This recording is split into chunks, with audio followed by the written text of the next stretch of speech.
জাহাঙ্গীরের চার পুত্রের মধ্যে অন্যতম খুররম বা শাহজাহান 1592 খ্রিস্টাব্দে 5 জানুয়ারি লাহোরে জন্মগ্রহণ করেন। মেবারের রানা উদয় সিংহাসনের কন্যা জগৎ গোসাইন ছিলেন তার মাতা। সম্রাট শাহজাহান 1612 খ্রিস্টাব্দে আশরাফ খাঁর কন্যা আরজুমান্দ বানু বেগমকে বিয়ে করেন। আর এই আরজুমান্দ বানু বেগমই ছিলেন সম্রাট শাহজাহানের প্রিয় পত্নী মমতাজ। এই মমতাজের মৃত্যুর পর সম্রাট শাহজাহান মমতাজের সমাধিস্থলে তৈরি করেন এক স্থাপত্য, যা তাজমহল নামে পরিচিত। আজকে আমরা ক্লাস 6 টাইমের এই পর্বে তাজমহলের ইতিহাস সম্পর্কে জানব। কথা না বাড়িয়ে চলুন শুরু করে দিই আজকের পর্ব।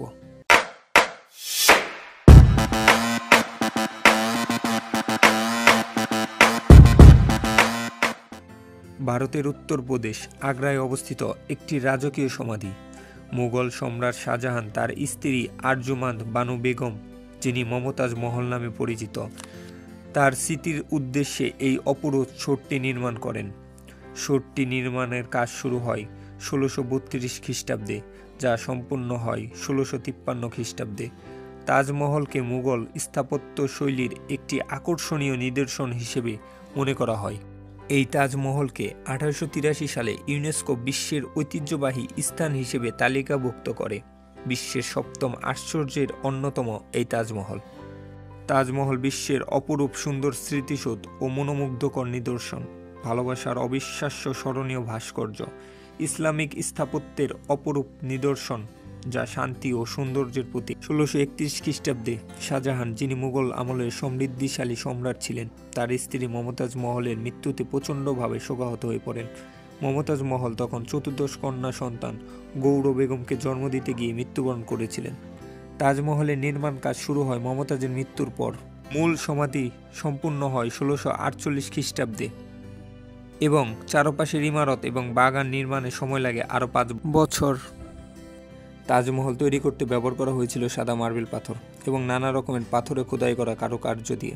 তাজমহলের দেওয়াল ঘেরা আগ্রা শহরের দক্ষিণ অংশের একটি জমিতে তৈরি করা হয়েছিল, যার মালিক ছিলেন মহারাজ জয় সিং। শাহজাহান তাকে আগ্রার মাঝখানে একটি বিশাল প্রাসাদ দেওয়ার মাধ্যমে জমিটি নেন। তাজমহলের কাজ শুরু হয় সমাধির ভিত্তিপ্রস্তর স্থাপনের মাধ্যমে।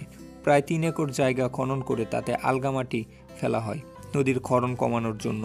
সম্পূর্ণ এলাকা নদীর পাড় থেকে 50 মিটার উঁচু করা হয়। তাজমহল তৈরি হয় সারা এশিয়া এবং ভারত থেকে আনা বিভিন্ন উপাদান সামগ্রী দিয়ে। নির্মাণ কাজের সময় 1000-এরও বেশি হাতি ব্যবহার করা হয়েছিল নির্মাণ সামগ্রী বহন করার জন্য। সাদা রঙের মার্বেল পাথর আনা হয়েছিল রাজস্থান থেকে। ইয়াসর লাল, হলুদ বা বাদামি রঙের মধ্যম মানের পাথর আনা হয়েছিল পাঞ্জাব থেকে। চীন থেকে আনা হয়েছিল ইয়াসম কঠিন সাদা সবুজ পাথর এবং স্ফুটির টুকরো।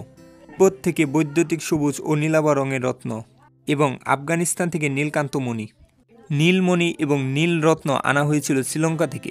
রক্তিমাভাব বা খয়েরি রঙের সাদা পাথর এসেছিল আরব থেকে। তাজমহল নির্মাণ করতে কত খরচ হয়েছে তা অনুমান করা কঠিন, তবে আনুমানিক খরচ ধরা হয় 32 মিলিয়ন রুপি। তাজমহলের নির্মাণ কাজ শেষ না হতেই শাহজাহানের পুত্র অজঙ্গজেব দ্বারা ক্ষমতাচ্যুত হয়ে আগ্রার কেল্লায় গৃহবন্দী হয়। কথিত আছে শাহজাহানের জীবনের বাকিটুকু সময় আগ্রার কেল্লার জানালা দিয়ে তাজমহলের দিকে তাকিয়ে থাকতেন। শাহজাহানের মৃত্যুর পর শাহজাহানের সমাধি মমতাজের সমাধির পাশেই সমাহিত করে অজঙ্গজেব। তো এই ছিল আজকের পর্ব। পরবর্তী পর্ব দেখার আমন্ত্রণ জানিয়ে এখানেই বিদায় নিচ্ছি। যাবার আগে একটি কথা বলতে চাই, যারা এখনও ক্লাস 6 টাইমের ইউটিউব চ্যানেলটি সাবস্ক্রাইব করেননি, অবশ্যই ক্লাস 6 টাইমের ইউটিউব চ্যানেলটি সাবস্ক্রাইব করে পাশে থাকা বেল বাটনটি বাজিয়ে দেবেন। সেই সাথে ক্লাস 6 টাইমের যে ফেসবুক পেজ রয়েছে সেখানে ফলো দিতে ভুলবেন না। ধন্যবাদ সবাইকে। আসসালামু আলাইকুম।